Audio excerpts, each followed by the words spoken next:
మాజీ ముఖ్యమంత్రి వైఎస్ఆర్సీపీ పార్టీ అధినేత వైఎస్ జగన్మోహన్ రెడ్డి గారు పార్టీ కార్యకర్తలకు, నాయకులకు అందరికీ పూర్తి స్థాయిలో భరోసా నింపుతున్న సంగతి మనందరికీ తెలిసిందే.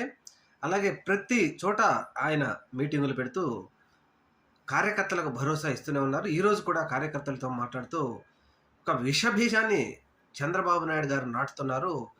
ఎవరైతే మన కార్యకర్తలు ఇబ్బందులు పడ్డారో మీరు రెడ్ బుక్‌లో రాసుకోకపోయినా ఏదో ఒక బుక్‌లో రాసుకోండి.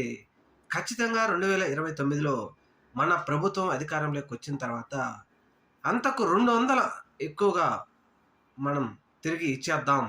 ఎట్టి పరిస్థితుల్లో నేను చెప్తానే ఉన్నాను చంద్రబాబు నాయుడు గారికి, విషబీజాలు మీరు నాటుతా ఉన్నారు. అంతకు అంతయి అవి తిరిగి మీ దగ్గరికే వస్తాయని. కానీ తెలుగుదేశం పార్టీ, కూటమి ప్రభుత్వం మాత్రం అవి పెడచెవిన పెట్టింది.